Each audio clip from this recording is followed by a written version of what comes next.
آج worst martial law لگ چکا ہے اس ملک میں آئین جو ہے وہ لپیٹ دیا گیا ہے اور اسے ایک محض کاغذ کا ٹکڑا بنا دیا گیا ہے۔ قاضی فائز عیسیٰ کا کردار اس ملک کی تاریخ میں، عدلیہ کی تاریخ میں ایک سیاہ تاریخ کے طور پہ یاد رکھا جائے گا۔ آزاد عدلیہ آزاد بار کے بغیر قائم نہیں ہو سکتی۔ جس کا صرف ایک مقصد تھا کہ حامد خان صاحب کو بات نہ کرنے دیا جائے۔ ایک صاحب نے یہ کہا کہ قاضی فائز عیسیٰ میرا مینٹور ہے، وہ ذاتی معاملات کو وہ عدالت کے اندر لے کر آئے اور انہوں نے کہا اس کے خلاف میں بات نہیں سن سکتا۔ حامد خان صاحب نے اس آئین کا تو محافظ ہونے کا کردار ادا کیا، ہمیشہ کرتے رہے ہیں، لیکن اس دن انہوں نے ایک بہترین وکیل ہونے کا کردار ادا کیا۔ انتہائی ہوسٹائل سرکمسٹانسز میں، جن میں ججز کا صرف ایک مقصد تھا کہ حامد خان صاحب کو بات نہ کرنے دیا جائے،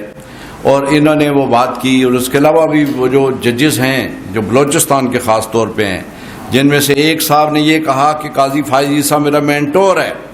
وہ ذاتی معاملات کو وہ عدالت کے اندر لے کر آئے اور انہوں نے کہا اس کے خلاف میں بات نہیں سن سکتا۔ یہ بھی ہم کنڈیم کرتے ہیں۔ قاضی فائز عیسیٰ کا کردار اس ملک کی تاریخ میں، عدلیہ کی تاریخ میں ایک سیاہ تاریخ کے طور پہ یاد رکھا جائے گا، اور یہ سارے حالات جو آج بنے 26ویں ترمیم کے، یہ قاضی فائز عیسیٰ ہی کے ان جو جانبدارانہ فیصلوں کی وجہ سے بنے ہیں، جس کو ہم ہمیشہ کنڈیم کرتے رہیں گے، اور اس کا نام بھی جو ہے وہ جسٹس منیر کی طرح جو ہے سیاہ حروف کے ساتھ لکھا جاتا رہے گا۔ میں عرض کروں کہ آج ورسٹ مارشل لا لگ چکا ہے اس ملک میں۔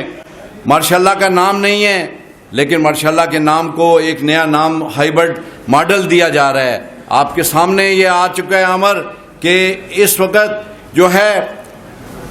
پاکستان کے دنیا بھر سے معاملات جو ہے معیشت کے اور فارن کے اور دنیا کی بھر کے معاملات جو ہے وہ کون طے کر رہا ہے؟ امریکہ جیسی سپر طاقت اگر کسی کے ساتھ مذاکرات کر رہی ہے تو وہ یہاں کے فیلڈ مارشل کے ساتھ مذاکرات کرنا پسند کرتی ہے، نہ کہ کسی پرائم منسٹر یا کسی فارن منسٹر کو لکھا نہیں جاتا۔ یہ سارا اس کے بارے میں انتہائی کنڈیمیبل اپنا سٹیٹمنٹ ہے ہمارے ڈیفنس منسٹر کا، جس کو میں واضح طور پہ کنڈیم کرتا ہوں، جس نے کہا یہ ہائیبرڈ ماڈل ہے۔ ہائیبرڈ ماڈل کا مطلب یہ ہے کہ اس ملک میں آئین جو ہے وہ لپیٹ دیا گیا ہے اور اسے ایک محض کاغذ کا ٹکڑا بنا دیا گیا ہے، اور اسی کا شاخسانہ ہے کہ آج جو ہے عدالتیں اس طرح سے کنٹرول بات کر رہی ہیں، اور حامد خان صاحب کو یہ کہا گیا کہ آپ اس سسٹم کے ساتھ نہیں چل سکتے تو آپ جو ہے وکالت جو ہے وہ چھوڑ دیں۔ میرے خیال میں ان کے یہ الفاظ پورے ہمارے کالے کوٹ کی نمائندہ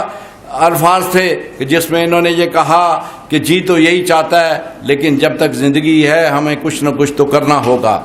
یہ الفاظ جو ہیں ہم سب کے الفاظ ہیں، یہ الفاظ ہم سب کا عزم ہے۔ ہم انشاءاللہ جب تک زندگی ہے کچھ نہ کچھ کریں گے اس ملک کے آئین کے لیے، اور اس ملک کو ورسٹ مارشل لا سے نکالنے کے لیے سب سے امپارٹنٹ جو چیز میں بھی سمجھتا ہوں وہ یہ کہ آزاد عدلیہ آزاد بار کے بغیر قائم نہیں ہو سکتی۔